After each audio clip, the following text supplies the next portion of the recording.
So let's look at some of the main reasons why people are fat. why there's so many overweight people, why there's an epidemic around obesity.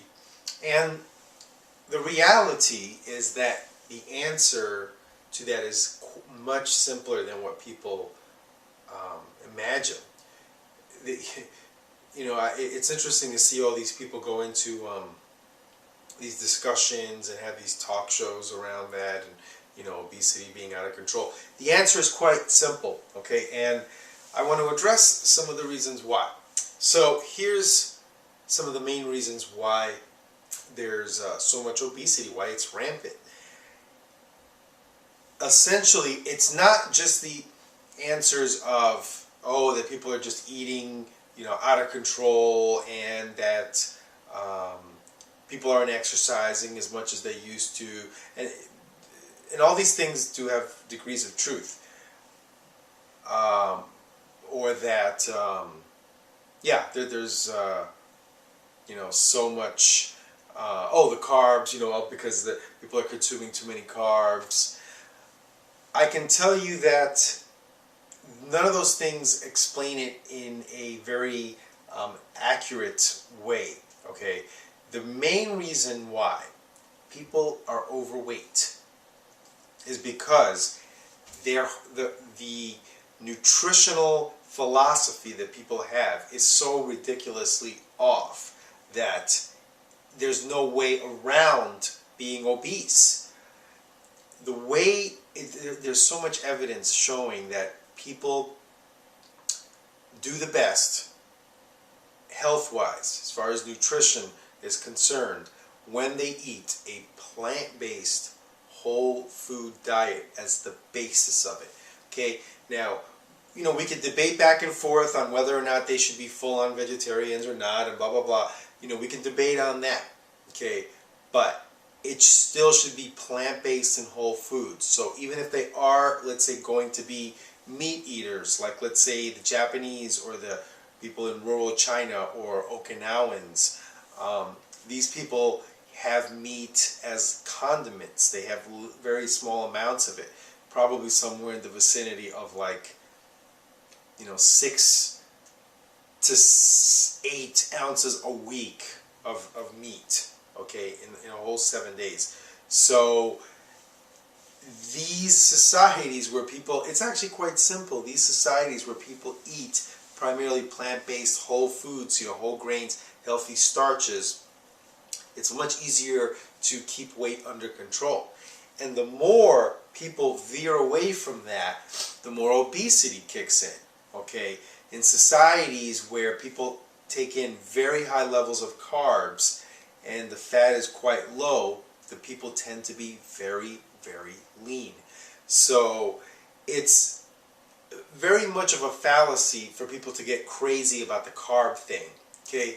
Now, there's this thing about, that there's too much sugar, too much carbs, and that's a lot of what it is, okay? Now, the sugar thing has more truth to it than the carbs thing. Now, it is true that there's a lot of sugar in foods now, okay? Like corn syrup, and it's crept up in so many places, in these breakfast cereals, in so many places where, like, sugars and corn syrup and things like that pop up, and that's not good. That's certainly problematic. But going around saying things like, oh, we eat too many carbs nowadays, with the exception of processed carbohydrates like white bread and things like that, okay, with the exception of things such as that, people are, it's not about going crazy with analyzing carbs, okay? Even some carbs that people would call high glycemic don't cause the problems that people think they do. In a lot of societies, people eat a lot of potatoes and they're fine, and those are what they call high glycemic carbs. So even that is made a little bit too much of a big deal around. So the way that people get out of it is just very simply go back to plant-based whole foods. If you're going to eat meat, little amounts, let's say under 9-10 ounces a week, and you keep the fat low, under 20%, probably even better under about 14%. And you realize that's what I need to focus on for the rest of my life.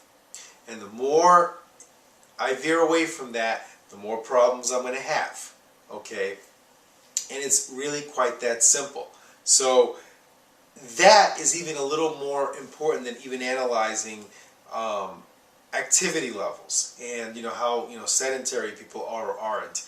Of course, it is extremely important that people remain active, but even if people don't remain particularly active and they eat, let's say, similar to the way the Okinawans eat, even if they were quite sedentary, they would not be obese. They may have a little pouch on them, they may let themselves just get a little stocky, maybe, okay, but they wouldn't be obese. At least very, very few would. Okay, so that is the main thing.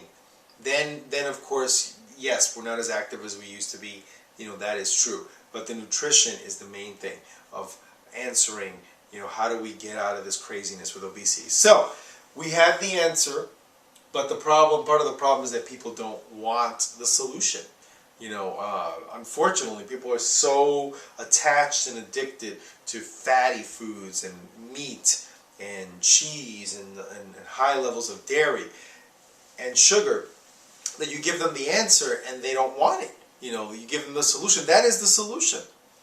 It would reverse many things, not just obesity. Okay, many health issues would be reversed, but people don't want to hear it. People don't want the solution. So that is really the main reason why people get fat. And like when you look at these, it's interesting. Like when you look at these older bodybuilders. Like I saw this guy today, and you could see that he used to be a bodybuilder. Hang on, let me see where I am with time here. Yeah, I'm okay. And he used to be a bodybuilder. You could see he was like you could see the muscles everywhere. But the thing that this guy had going that was interesting is he was heavy now. And it's so common that a lot of these athletes become heavy. And it's like they built all this wonderful muscle, but they still end up getting heavy. And it's extremely common. Most of them end up that way. But if the whole time they had been eating like a plant-based whole food diet, their whole life, low fat, even being a little more sedentary and whatever, slowing down a little bit, they wouldn't have let themselves become big and stocky, in some cases straight up fat. So it's pretty unlikely that would happen. Okay, because if you understand that when you keep the fat low and you're eating mostly carbs, it's more difficult to get fat that way than it is the other way around. A lot of fat and like low carbs, or a lot of fat and carbs, together. A lot of fat and sugar, lethal combination. So I hope this has been informative. As simple as this may have all sounded, there's a lot of answers that were shared here, and if people could run with this information, they could transform their health and the health of people around them, and essentially the world, and end obesity, little by little, by sticking to that dietary philosophy. Okay, thanks.